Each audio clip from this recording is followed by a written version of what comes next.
Award-winning golf courses at Dancing Rabbit Golf Club in Philadelphia, Mississippi.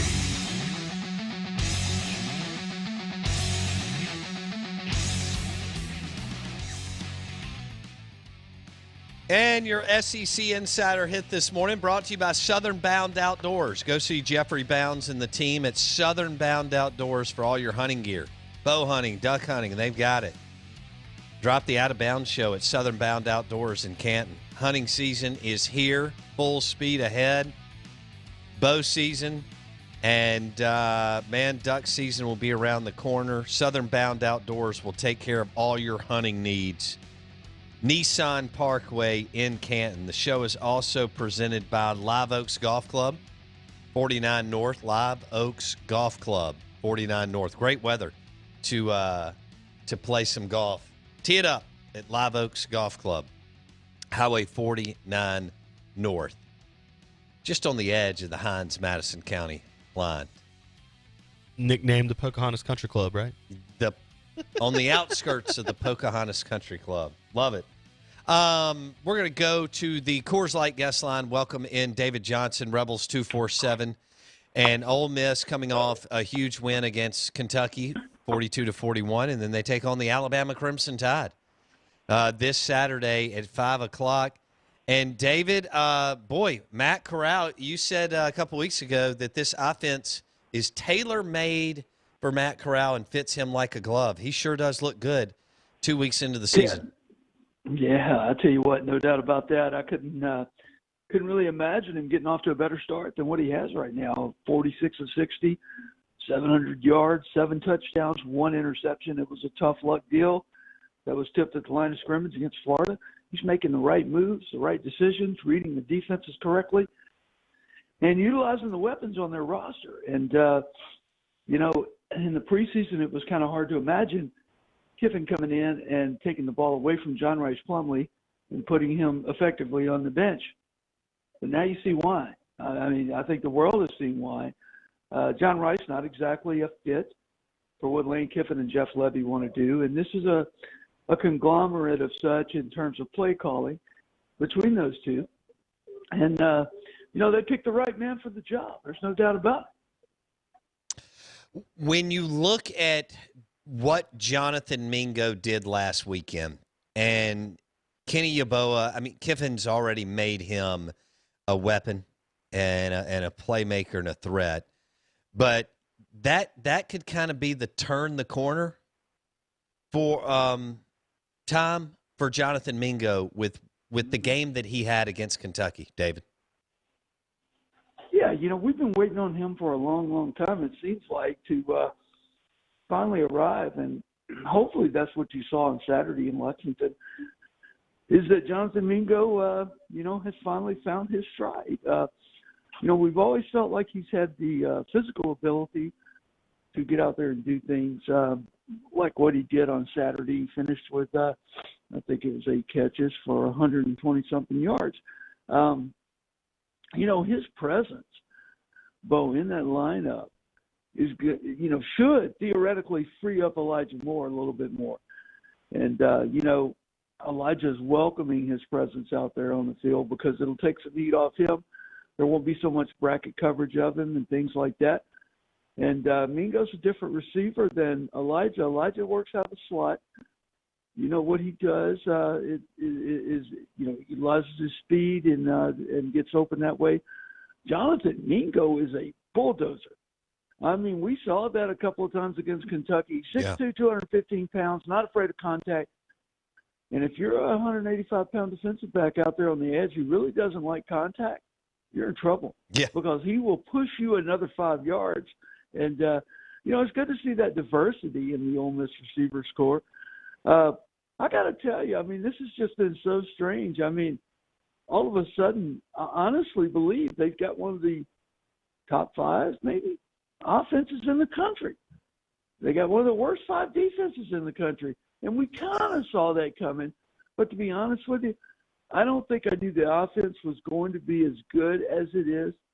And I don't think I knew the defense was going to quite be as bad as it is. So what are the expectations? Really, go ahead. Yeah, go ahead. No, go ahead. David Johnson on the Out of Bounds show. I agree. The offense looks good, and Yaboa. I mean, good grief to get him. Are you surprised that he is this good this fast after transferring? No. You just look at Lane Kiffin's history with the tight end, and if you can run and you can catch, he's gonna make you a hero if you play tight end. That's what he's always done. His kid down at Florida Atlantic last year won the Mackey Award, and Kenny Yeboah. Look, nobody's winning the Mackey Award this year other than Kyle Pitts in Florida, unless knock on wood, he gets injured or anything. But Yeboah is he's going to be a finalist for that award if he keeps on going like this, and that's just what Lane Kiffin's historically done. He turns the tight end into a weapon. Someone just tweeted to us, David. You and I growing up, Kentucky wasn't that good at football. And all of a sudden, Stoops has turned that program around, and they're pretty darn good considering who they are.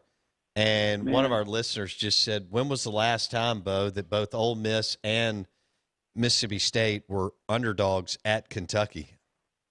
Just doesn't happen. Yeah, I don't know.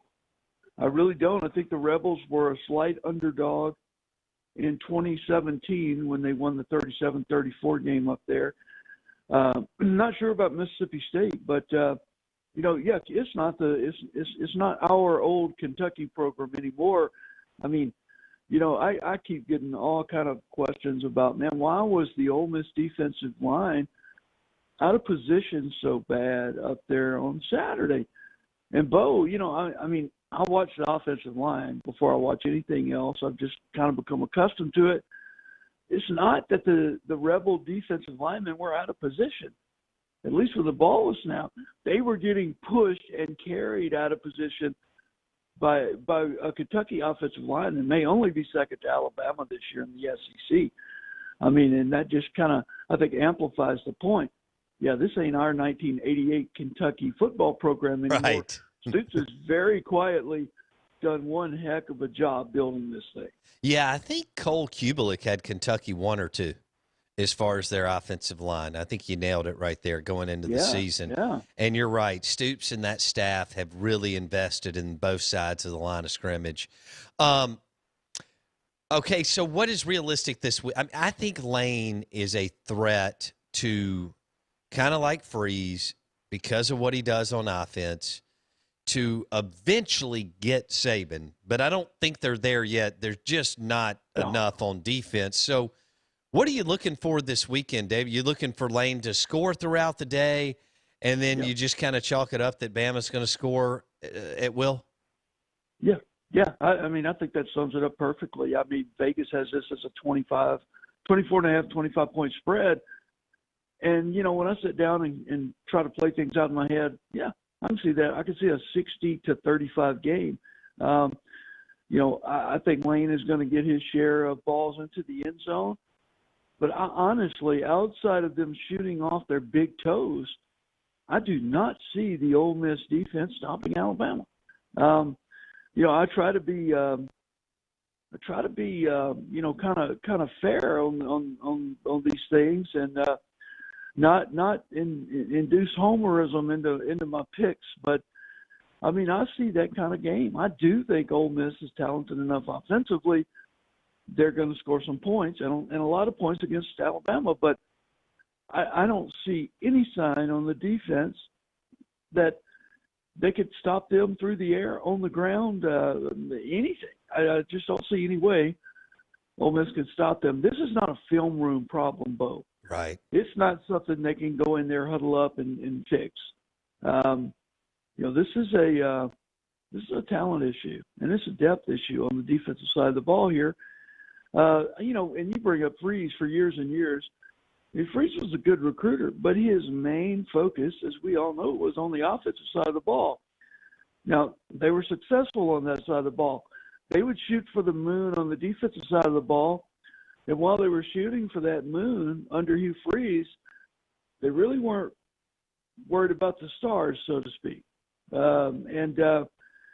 By the time they realized they were not going to get this 5-star from California and this 4-star from Illinois, and on the defensive side of the ball, all those solid 3 stars some here in the state of Mississippi and some beyond, they'd already figured out they were going somewhere else, and it was too late to get those guys.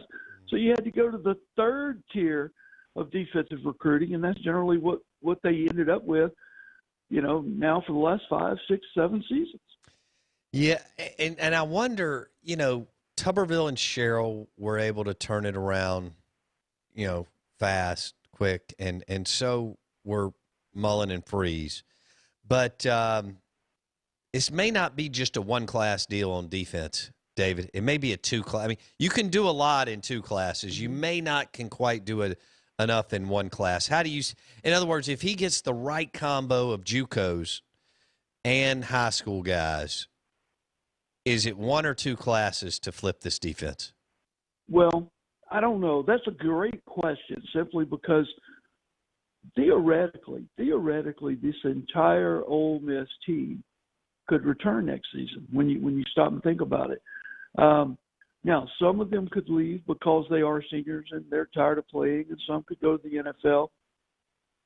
But really, when you start to look at it, is there an eligible draft pick on this Ole Miss roster right now? That remains to be seen. Maybe Matt Corral develops into one. Maybe Royce Newman is one. Maybe Lakia Henry is one on the defensive side of the ball. But none of that is written in stone. I mean, all those guys could decide they're coming back. Right. And you could have the entire roster back. So if you do have that as a starting point for your defense, maybe that's good, maybe it's not good because it's the same guys that are getting whipped out there this year. But if you could sprinkle I see where you're going. A guy or two, yeah, they could get better. Guy or two, yeah, transfer portal. And honestly, the bar for the Ole Miss defense only has to be slightly below average with this offense. I mean, they could be the 9th, 10th best defense in the SEC, and they could be very, very dangerous with this offense.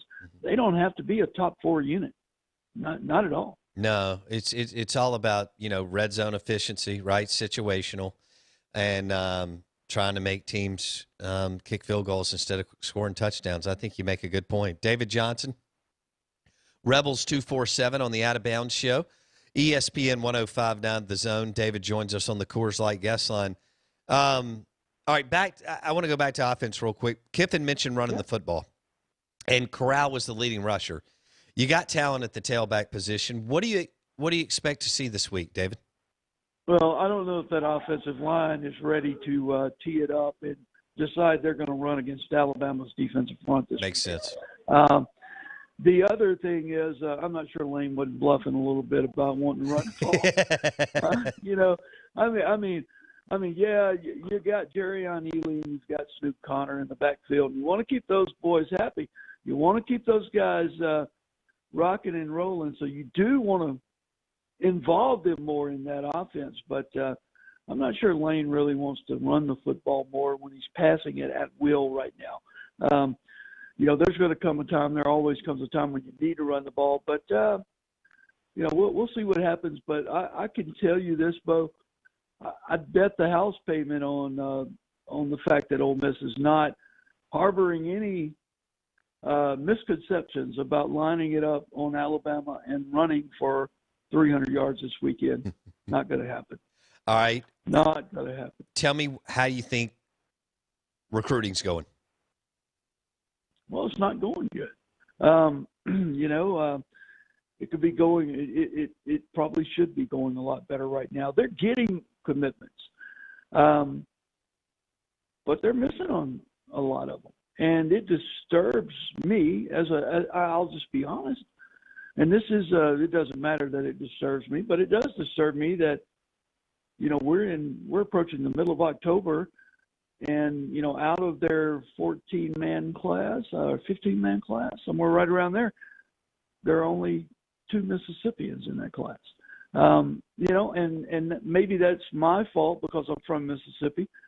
Certainly everybody needs to recruit nationally, but I think everybody needs to, fight for their own backyard too.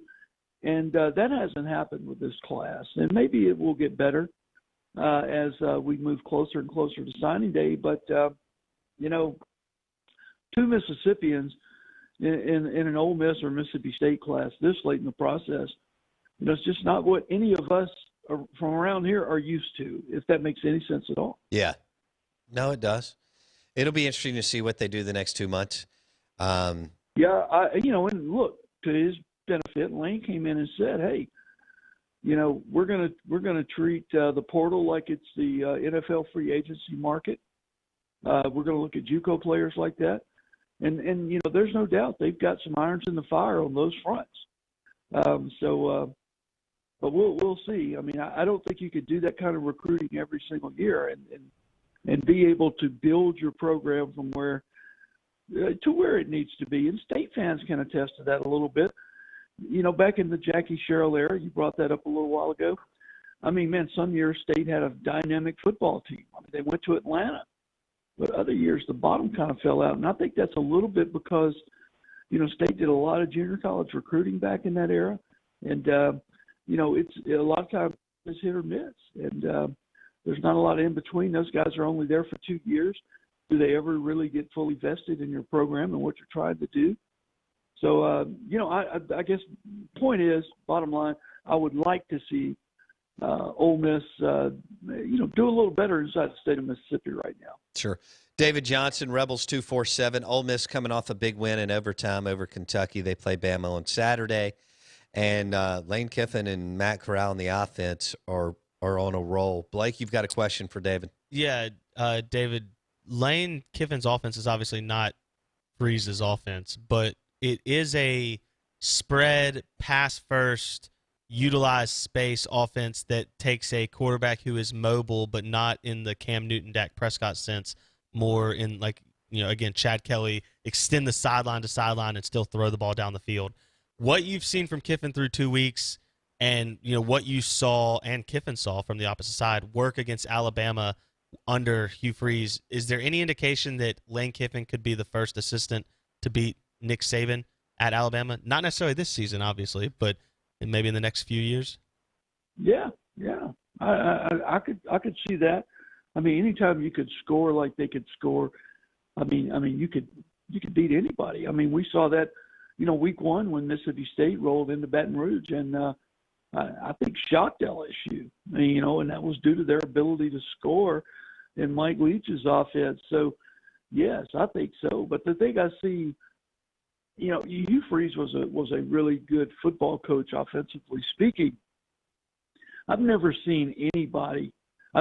covered anybody that's as good at installing an offense and shifting the gears the way Lane Kiffin and Jeff Lebby are shifting the gears through the first 2 games on this Ole Miss offense. I mean, they're outguessing everybody.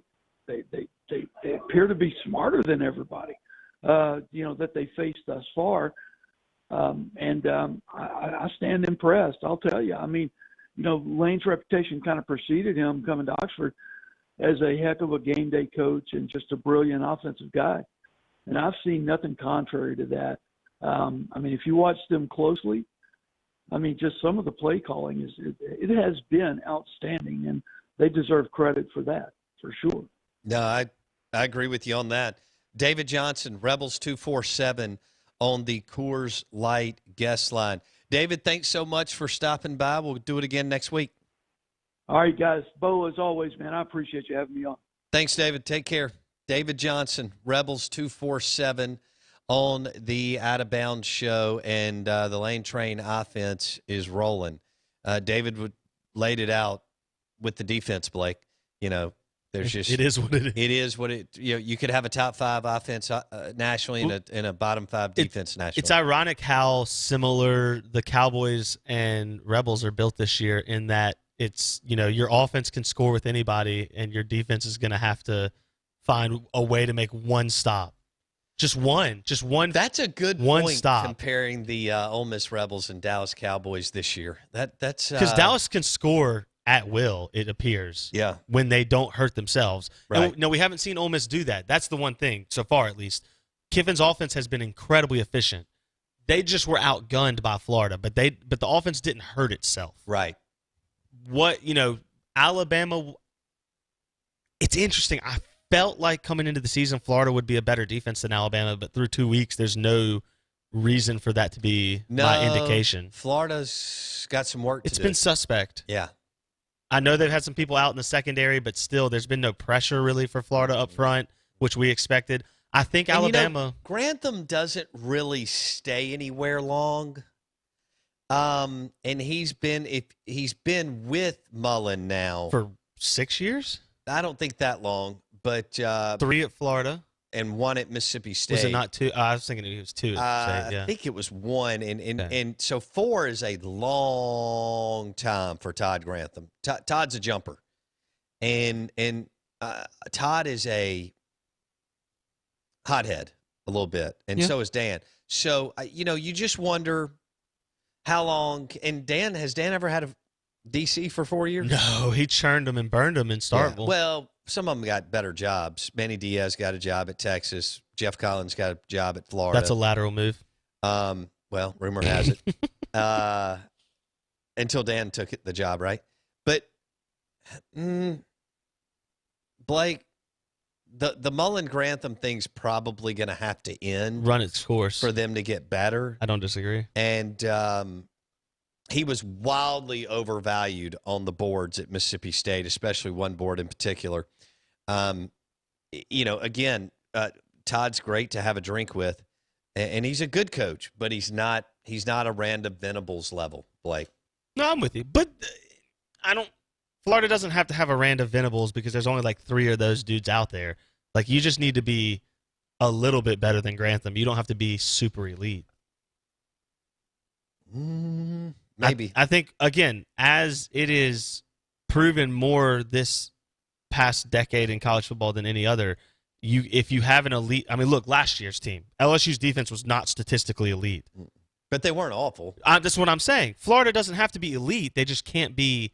Grantham's got them in like the 25 to 35. They need to be in 15 to 25. You're bouncing that off of arguably the most prolific offense in the history of the game. I understand that, but I think Dan Mullen's offense will allow Florida to score more points and play a better I think just like Kiffin. Kiffin doesn't have to have quite the lockdown defense that Kirby Smart needs. Right. Okay, Mullen's the same way. Mullen doesn't need Kirby Smart's defense. Right. He doesn't have to have that. He just needs a little bit better than what Grantham is giving him. Yeah. If Grantham is B-, he just needs to be up at B+, A-, not Venables, Aranda A+. But you're Florida. You should shoot for something like that. I agree. But you're not. The next guy, I don't know who the next. How do you find the next guy? Bartu says he's got a list.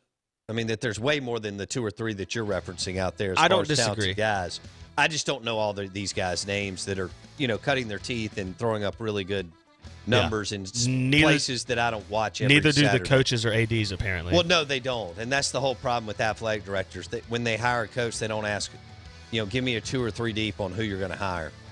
And that's the problem. Like Jeremy Pruitt, right? And Joe Moorhead, right? I mean, that was a struggle for sure. The Out of Bounds Show, ESPN 105.9 The Zone, is brought to you by USA Pawn for all your tools, electronics, and firearms. Just got a shipment of smart TVs at USA Pawn's Mega Store, I-55 South McDowell Road. USA Pawn's Mega Store, loaded up with smart TVs at their Mega Store, I-55 South McDowell Road. Hour number 3 coming up